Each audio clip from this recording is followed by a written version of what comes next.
जगणं सुंदर कशानं होईल असा कोणता फॉर्म्युला उपलब्ध आहे किंवा बाजारात अशी कोणती औषधं उपलब्ध आहेत? देव इतका सुंदर वागलाय ना तुमच्या माझ्यासोबत. खर तर आनंद विकत घेता येत नाही आणि आपल्याकडचं दुःख कुणाला विकता येत नाही.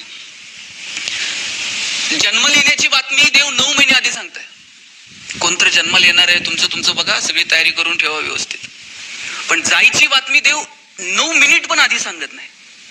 याच्यापेक्षा काय उपकार करावेत परमेश्वरानं आपल्यावरती, की बाबा रे तू जन्माला आलाय, जाणार कधी तुझं तुला माहित नाहीये, मग जगून घे, मस्त जग, आनंदी जग. हा संकेत भगवंताने या सगळ्या संकल्पनेतनं दिलेला आहे.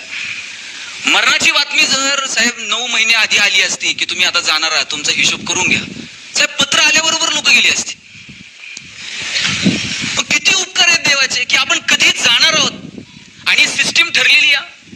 काय कमवायचंय ते कमवा, इतकं भारी सांगून टाकलंय. हा तुम्ही जन्माला आला, जगून घ्या, काय कमवायचंय ते कमवा, पण सगळं तुम्हाला इथं ठेवून जावं लागणार आहे हे भगवंतानं सांगून टाकलेलं आहे. तुम्ही आता खुर्च्यांवरती बसलेला आहात, जे उभे आहेत त्यांना वाटेल का त्याला खुर्ची भेटली, ते एकच तासभर आहे. खुर्ची घेऊन जाता येते का घरी जाताना? हे सभागृहातले बाहेर सुद्धा नाही जाऊन द्यायचे. हे माईक वरती मी तासभर बोलेल, यानंतर उद्या दुसरं कुणीतरी बोलणार आहे. या सभागृहामध्ये आतापर्यंत अनेक मैफिली झाल्या असतील, आज मी बोलतोय, उद्या दुसरं कुणीतरी बोलेल. आपण सगळे विश्वस्त आहोत, ट्रस्टी आहोत. सांभाळायचं, पुढच्या पिढीच्या हातात द्यायचं, तिकीट काढायचं, हिशोब करणारा ठरलेला आहे. ते एकटंच आहे चित्रगुप्त. त्यांनी अपॉइंटमेंट केलीच नाही परत, ते हिशोब करायला काही जास्त माणसं नाहीत. बरं, न्यायला पण यम एकटाच आहे. देवानं रिक्रुटमेंट केलीच नाही, त्याचा विश्वासच नाही आपल्यावरती. म्हणजे यमानं जर त्याच्या हाताखाली 2-4 लोकांची रिक्रुटमेंट करायची ठरवली तर परत टीईटी घ्या, परत त्यातून सिलेक्ट झालेले काय काम करतील. समजा आपल्यासारखी यमानी जर 2-4 हाताखाली ठेवले ते कसं काम करतील? त्यानं तुला ना उद्या नेतो 50 दे. त्यानं ते हिशोबात आहे सगळं. वरती एकटाच चित्रगुप्त बसला हिशोब करायला, न्यायला ते एक जण आहे. बरं, न्यायचं कधी, काय, वशिला लावायला कोणतीही संधी नाही. किती उपकार करावेत भगवंतानं आपल्यावरती. त्यानं सांगितलं की बाबा रे, आनंद सुख या संकल्पना साधनांशी संबंधित नाहीच आहेत. साधनानं जगणं सुकर होऊ शकेल, सुलभ होऊ शकेल, पण सुखी होईलच असं नाही. ज्ञानोबांनी सुखाची व्याख्या करताना सांगितलं, किंबहुना सोय जीव आत्मयाचे आहे, तेथ जे होय तया नाम सुख. ज्ञानोबा माऊली म्हटले की अरे, सुख ही संकल्पना साधनांशी संबंधित नाहीच आहे. याचा अर्थ तुम्ही साधनं कमवू नका असं नाही, साधनांची निर्मिती करा, पण त्यानं तुमचं जगणं फक्त सुकर सुलभ होऊ शकेल. सुख ही अंतर्मनाची कॅरेक्टरिस्टिक आहे, त्याच्यासाठी आत डोकावून बघावं लागेल. आणि मग हे सुख मिळतं कुठं? ते तुमच्या माझ्या वागण्या बोलण्यावर, तुमच्या माझ्या विचारांवरती अवलंबून आहे. ते आम्हाला मिळवता येईल का? साध्या साध्या गोष्टीत हो, चांगलं बोला, चांगलं वागा, एकमेकांना सहकार्य करा, कुणाच्यासाठी तरी मदतीचा हात पुढे करा. कुणी थकलेला असेल, भागलेला असेल, त्याच्या पाठीवर कौतुकानं थाप मारा. राजा मी तुझ्या सोबत आहे एवढा विश्वास द्या. या छोट्या छोट्या गोष्टीतून इतरांचं जगणं सुंदर होतं, आपोआप आपलंही जगणं सुंदर होऊन जातं. कसं सांगितलं माऊलींनी? साधं सांगितलं, गोड बोला, चांगलं बोला. आणि कसं बोलावं? माऊली म्हटले, साच आणि मवाळ, मितुले आणि रसाळ, शब्द जैसे कल्लोळ अमृताचे. काय गोड शब्द आहे तो. बघा, ज्ञानोबांना साहेब उगच माऊली म्हटलं जात नाही. जगातला एकमेव पुरुष आहे की ज्याला गेली 750 वर्ष लोक माऊली म्हणून हाक मारतात. आणि त्याचं कारण असं आहे, ज्ञानोबा उकाराची भाषा बोलतात. उकाराची भाषा कोण बोलतं? बघा, जग तुम्हाला बाहेर बाळासाहेब म्हणाल, घरी गेल्यावर आई काय म्हणते? बाळू. आई उकाराची भाषा बोलते, ती उकाराची भाषा ज्ञानोबा बोलतात. ऋणू झुनू रे भ्रमरा, सांडी तो अवगुणू रे भ्रमर. अवगुण या शब्दाला माऊलींनी अवगुणू म्हणावं, याच्यापेक्षा किती छान बोलावं. माऊली म्हणतात सांडी तो अवगुणू. अवगुण शब्दाला सुद्धा माऊली अवगुणू म्हणतात. आणि ते ज्ञानोबा सांगतात कसं बोला? साच आणि मवाळ, मिथुले आणि रसाळ, शब्द जैसे कल्लोळ अमृताचे. आपल्याला गोड बोलायला लागतंय काय हो? गोड बोलल्याबरोबर असा मेसेज येतोय का? डेबिटेड अमुक अमुक अमाऊंट. लोक गोड बोलायलाच तयार नाही तो. म्हणजे ते पेशंट चेक करायला डॉक्टर आले आणि डॉक्टर त्या पेशंटला चांगलं सांगत होते, जरा चांगलं खात जा, बाहेरचं फास्ट फूड जरा बंद कर, चांगलं चुंगलं खाण्यावर 2 पैसे खर्च कर. बायको बाहेरून पळत आली, म्हणली डॉक्टर तुम्हीच सांगा, खायला प्यायला पैसे खर्च करत नाही. मग म्हणली असं डॉक्टरच्या मड्यावर पैसे घालावं लागते. ते डॉक्टर बघतोय का नीट? कसं बोलावं हा कॉमन सेन्स आहे. हो, फार ज्ञान मिळवलं म्हणजे जगणं सुंदर होतं असं नाही. फार मनगटात ताकद मिळवली म्हणजे जगणं सुंदर होतं असंही नाही. मनगटात ताकद असावी, ज्ञान असावं, पण या सगळ्याचा मेळ कसा घालायचा याचा एक कॉमन सेन्स लागतो. सुंदर जगायला अपेक्षित असणारा कॉमन सेन्स आपल्याकडे आहे का, हा प्रश्न आपण आपल्याला विचारला पाहिजे, कोणी दुसऱ्याने विचारण्यापेक्षा. ते माझा भाचा आहे, छोटा आहे, मी त्याला ते म्हटलं मामा गोष्ट सांग.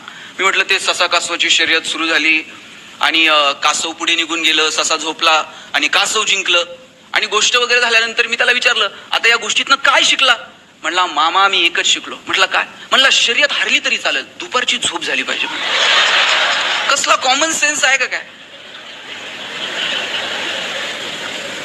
म्हणजे तुमच्याकडे असणारं ज्ञान, तुमच्याकडे असणारी ताकद याचा मेळ कुठे घालावा याच्यासाठी एक कॉमन सेन्स लागतो. मला वाटतं तो आपल्यात आहे का, तो आपण येणाऱ्या पिढीला त्यांच्यामध्ये तो निर्माण व्हावा याच्यासाठी आम्ही कधी त्यांच्याशी बोलतो का, संवाद साधतो का, जग त्यांना दाखवतो का. मला वाटतं या सगळ्या गोष्टींचा कुठेतरी विचार व्हायला हवा. येणाऱ्या पिढीला थोडंसं मागे वळून दाखवता येईल का, त्यांना जवळ घेऊन रामकृष्ण सांगता येईल का, त्यांना ज्ञानोबा तुकोबा सांगता येतील का. शिवाजी संभाजी राजांच्या आयुष्यातला संघर्ष, त्या संघर्षातली मजा, संकटाच्या समोर छाती काढून उभं राहणं काय, हे येणाऱ्या पिढीला सांगता येईल का.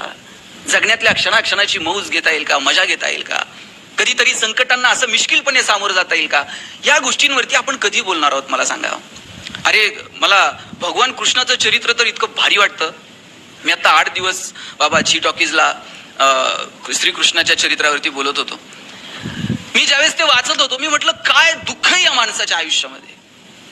अरे जन्मालाच तुरुंगात आले, आपल्याला नोटीस आली तर टेन्शन येते, आता अटक होतीये का, काय होतंय का काय. ते जन्मालाच तुरुंगात आहे. बरं तुरुंगात जन्माला आल्यानंतर आई बापासोबत राहता तरी आलं का. आई वडिलांना सोडून जावं लागलं. ज्यांच्याकडे जाऊन राहिला, थोडासा मोठा झाला, 2-5 सवंगडी भेटले, त्यांना सोडून वृंदावनात जावं लागलं. राधा भेटली वृंदावनात, तिला सोडून मथुरेत जावं लागलं. मथुरा सोडून गेला तर लोक त्याला रणछोडदास म्हटली. आणि काय मिळालं वो कृष्णाला त्याच्या आयुष्यामध्ये. कौरव पांडवांचं युद्ध झालं. युद्ध झाल्यानंतर गांधारीला भेटायला गेला कृष्ण आणि गांधारी कृष्णाला म्हटली कृष्णा पांडवांना जशी गीता सांगितली, अर्जुनाला गीता सांगितली, पांडवांना धर्म समजावून सांगितला, तसाच धर्म जर माझ्या लेकरांना समजून सांगितला असता तर माझ्या कुळाचा अंत झाला नसता. का असं वागलास. गांधारी दुःख व्यक्त करते कृष्णाजवळ. आणि काय मिळालं हो कृष्णाला या सगळ्या. पांडव जिंकले, धर्मराजा झाला, तिकडं कौरव जिंकले असते तर दुर्योधन गादीवर बसला असता. कृष्णाचं काय. पण कृष्ण असं टेन्शन घेऊन बसतोय का. मला हे रणछोडदास म्हणते तर राधार पण नाही, गोपाळ पण नाही, तरी सगळं सोडावं लागलं, मलाच नावं ठेवत. कृष्ण कधी असा टेन्शन मध्ये बघितलाय का. कृष्ण आयुष्याचा उत्सव करतो. बघा एंटरटेनमेंट आणि सेलिब्रेशन हे 2 वेगवेगळे शब्द आहेत. आपण एंटरटेनमेंटला महत्व देतो, मनोरंजनाला महत्व देतो. मस्त जायचं, तिकीट काढून पिक्चर बघायचा, शिट्टी बिट्टी मारायची, हे मनोरंजन झालं. कृष्ण असा पायावर पाय टाकून बसतो का. ए तुम्ही बासरी वाजवा मी ऐकतो, ए तुम्ही नाचा जरा मी बघतोय ना, असं करते. कृष्ण स्वतः बासरी वाजवतो, स्वतः सगळ्यांना गोळा करतो, जात धर्म पंथ सगळी पोरं एकत्र करतो. काला करून खातो कृष्ण. त्या काळामध्ये सांगतो इंद्राची पूजा विजा करू नका रे, मी आहे, चला या गोवर्धनाची पूजा करू म्हणतो. हे धाडस कृष्णामध्ये आणि जगण्याचा उत्सव करून टाकतो कृष्ण. मला वाटतं हा जगण्याचा उत्सव आपल्याला करता येईल का. आपल्याला आपल्या जगण्यातल्या आपल्या आवडीनिवडी शोधता येतील का, आपल्या आनंदाच्या जागा शोधता येतील का. काय धमाल आहे कृष्णाचं चरित्र. अरे कृष्णन त्यांचे सवंगडी सगळेजण असे त्या गोपिकांचे माठ फोडायचे, दही दूध लोणी चोरून न्यायचे. ते दही दूध लोणी चोरायचं म्हणजे काय त्याच्या घरी नव्हतं का. तो सांगत होता त्या गोपिकांना बाबा हे फक्त मथुरेचा बाजार सजवायला नाही, तुमच्या लेकरांना खाऊ घाला. कुपोषणाच्या विरोधात आवाज उठवणारा पहिला आद्य क्रांतिकारक जर कोण असेल तर भगवान कृष्ण आहे. हे तुम्ही पण खायचं असतंय, फक्त विकायचं नाही. आणि मग ते सगळ्यांकडे चोरी करायचा. आणि एक गवळण होती, ती म्हणली ते माझ्या घरी काय येत नसतंय. कृष्ण म्हणलं असं आहे का, आज संध्याकाळी हिच्या घरी म्हटले. तिनं काय केलं, ती झोपताना ते लोणी सगळं वरती असं मडक्यात ठेवलेलं, त्या मडक्याला एक घंटी लावलेली आणि त्या घंटीची दोरी स्वतःच्या पायाला बांधून ठेवलेली होती. आता ते कृष्णन ते आले आणि झेप घेणार, मडक्यात हात घालणार. कृष्णानं बघितलं घंटी इथं, म्हटलं. कृष्णानं त्या घंटीकडे बघितलं आणि म्हटलं ही जर वाजली तर गवळण उठतीये, नंतर बदड बदड बदडतीये. ते घंटीला कृष्ण म्हटला हे बघ आम्ही इथं लोणी खायला आलोय, तू जर थोडी जरी वाजली ना, उद्यापासून एका मंदिरात ठेवणार नाही म्हणली. ती घंटी म्हणली तुला काय खायचंय ते खा, काय करायचं ते करा म्हटले. सगळे त्याचे जे मित्र होते, सवंगडी होते, सगळ्यांनी ते लोणी फस्त केलं. पा एक दोन घास शेवटचे उरले. आणि कृष्ण म्हणला जरा लाजा बाळगा, मला एखादा घास ठेवा. मग ते बाकीचे म्हणले हा घे, शेवटचा राहिलाय. कृष्णाने त्या मडक्यात हात घातला, लोणी उचललं, तोंडाला घास लावला आणि घंटी वाजायला लागली ना. आतापर्यंत वाजली नाही, आता वाजायला लागली. गवळण उठली, सगळ्यांना बदललं. आणि कृष्णाला म्हणली तुला बांधून ठेवते म्हणली, थांब आता. कृष्णन ते जायला निघाले. कृष्ण जाताना त्या घंटीकडे बघतो, म्हणला सगळे खात होते तेव्हा वाजली नाही, माझ्याच वेळेस तुला काय झालं? घंटी म्हटली देवा, सगळे खात होते तेव्हा वाजली नाही, पण जेव्हा देव प्रसाद घेतो ना तेव्हा जर वाजले नसते तर अख्ख्या कुळाला बट्टा लागला असता. म्हणजे माझ्या कुळाला बट्टा लागू नये म्हणून मला वाजावं लागलं. प्रथा आहे रे बाबा, देव प्रसाद खाताना वाजावं लागतंय. बघा त्यातला मतितार्थ लक्षात घ्या. निर्जीव गोष्टींना सुद्धा वाटतंय आमच्या बाप दाद्यानं जे केलं ते आम्ही चांगलं पुढे घेऊन जावं, आम्हाला का वाटत नाही? बरं आम्ही असलं केलंय काय नेमकं की जे आमच्या पुढच्या पिढ्यांनी लक्षात ठेवावं, आमच्या पुढच्या पिढ्यांनी आमचा चांगुलपणा सांगावा, आमच्याकडे बघून काहीतरी चांगला आदर्श घ्यावा, आमच्याकडे पाहून त्यांनी त्यांचं जगणं ठरवावं. असं आम्ही नेमकं काही करू शकलो का? मला वाटतं ते येणाऱ्या पिढीला सांगावं लागेल, त्यांचं जगणं समृद्ध करावं लागेल. मला कृष्ण आणि ज्ञानोबा हे दोन महान वक्ते वाटतात बाबा या जगातले. कृष्णानं गीता कुठं सांगितली हो? ऑडिटोरियम मध्ये सांगितली का अशी एसी हॉलमध्ये? कृष्णानं गीता थेट कुरुक्षेत्रात सांगितली. आता शंख वाजणार आहेत, जगातले सगळे महान योद्धे एकमेकावर तुटून पडणार आहेत, मृत्यूचा तांडव उभा राहणार आहे. आणि तिथं कृष्ण गीता सांगतो, अर्जुना शस्त्र उचल. तिथे अर्जुनाला जगण्याचं तत्वज्ञान सांगतो. काय महान वक्ता म्हणावं लागेल कृष्णाला. एकीकडे कृष्ण आहे जो सांगतो दुर्जनांच्या संहारासाठी, सज्जनांच्या रक्षणासाठी, धर्माच्या प्रस्थापनेसाठी आमचा जन्म आहे. आणि दुसरीकडे ज्ञानोबा आहेत. ज्ञानोबा तर काय धाडस आहे. ज्ञानोबा म्हणतात तर अवधान ऐकले दीजे, मग सर्व सुखासी पात्र होईजे, हे प्रतिज्ञोत्तर माझे उघड आहे का? जगातला कोण असा प्राध्यापक आहे का त्यानं म्हणा पोरग माझ्याकडे आणून ठेवा, कल्याण करून टाकतो. ज्ञानोबा सांगतात तरी अवधान ऐकले, एक क्षण आमच्याकडे बघावं. प्रतिज्ञा घेऊन सांगतो की जगातली सगळी सुख तुमच्या दारात लोळून घेतील. केवढा कॉन्फिडन्स आहे, केवढा आत्मविश्वास आहे. आणि ह्या काय माहित आहे, साधू संतांना ठाऊक आहे की निवळ साधनांमध्ये सुख नाही, निवळ संपत्तीमध्ये सुख नाही. तुकोबारायांना देवाकडे मागायची वेळ आली तर काय म्हटले हो तुकोबाराय? तुकाराम महाराज म्हटले, हे देवा मला जर द्यायचंच असेल ना तर एक गोष्ट घे, तुझा कधी विसर होऊ देऊ नको. आणि तुकाराम महाराज म्हटले, हेची दान देगा देवा तुझा विसर न व्हावा. देवानं विचारलं आणि दिलं हे दान, आणि काय कराल? तुकाराम महाराज म्हटले, गुण गाई ना आवडी, हेची माझी सर्व जोडी. आयुष्यभर तुझं गुणगान गात राहील. मग देवानं विचारलं, बाबा ठीक आहे आयुष्यभर माझं गुणगान गात राहशील, कौतुक करत राहशील, मग थोडंफार धन संपदा मुक्ती वगैरे ह्या गोष्टी तुला देऊ का? तुकाराम महाराज म्हटले, न लगे मुक्ती धन संपदा, संत संग देई सदा, तुका म्हणे गर्भवासी, सुखे घालावे आम्हासी. तुकाराम महाराज म्हटले, खुशाल जन्माला घाल, पण तुझं नाव मात्र आमच्या मुखात राहू दे. आयुष्यभर तुझं गुणगान गात राहू, आयुष्यभर तुझं कौतुक करत राहू. बघा साधू संतांना कळालं होतं की निवळ साधनांमध्ये नाही सुख. ज्ञानोबांना कळालं मागावं. काय मागावं? मागण्याची वेळ आली तर ज्ञानोबा काय म्हटले हो? मला सांगा, पसायदानातला पहिला शब्द काय? काय पहिला शब्द? आता. एवढं मोठं शब्द सामर्थ्य आहे ज्ञानोबांकडे. आणि मग ज्ञानोबा पसायदानाची सुरुवात करताना किंबहुना, पण, परंतु, म्हणून या कोणत्याच शब्दानं करत नाहीत. ते म्हणतात आता. का हो आता? व्याख्यान संपल्यानंतर तुम्ही एकमेकांना भेटाल, संयोजकांना भेटाल आणि काय म्हणाल? आता येतो. आता हा निर्वाणीचा शब्द आहे. माऊली निघालेत आणि मागण्याची वेळ आली तर परमेश्वराला म्हटले, आता विश्वात्मके देवे. बरं मागणं सुद्धा असं नाही, आता पांडुरंगा, आता विठ्ठला. जो कोणी या विश्वाचा रचनाकार आहे त्यालाच साकडं घातलं, आता विश्वात्मके देवे. आणि मागणं सुद्धा असं लाचार होऊन नाही, हे बाबा पाया पडतो तुला द्यावंच लागेल. हा वाग्यज्ञ तुझ्या समोर मांडला, याच्यावर जर तू संतुष्ट असशील तर तू शो निमज द्यावे पसायदा नाही. आणि पहिलं मागणं कुणाला मागितलं, कुणासाठी मागितलं? नवरा बायकोसाठी मागल, बायको नवऱ्यासाठी मागल, दोघं मिळून पोरांसाठी मागतील. पण मागण्याची वेळ आली, ज्ञानोबा म्हणाले जे खळांची व्यंकटी सांडो, जे खल आहेत, जे दुर्जन आहेत, त्यांची व्यंकटी, त्यांच्यातली वाईट बुद्धी सांडो. आणि पुढचं वाक्य बघा, तया सत्कर्मी रती वाढो. झाड छोटं असलं तर त्याला वाढू म्हणतात, आणि झाड नसलच, बी लावलं तर त्याला रुजू म्हणतात. ज्ञानोबा म्हणतात तया सत्कर्मी रती वाढो. ज्ञानोबांना खात्री आहे, वाईटातला वाईट माणूस जरी असला ना, त्याच्यामध्ये सत्कर्माची थोडी तरी वृत्ती शिल्लक आहे. आणि म्हणून ज्ञानोबा म्हणाले तया सत्कर्मी रती वाढो, भूता परस्परे पडो मैत्र जीवांचे. आणि नंतर काय, दुरितांचे तिमिर जाओ, विश्व स्वधर्म सूर्य पाहो. आणि मग जो जे वांशील तो तेला हो प्राणी जा. ज्याला ज्याला जे जे हवंय ते ते मिळू दे. कसला मनाचा मोठेपणा आहे हा?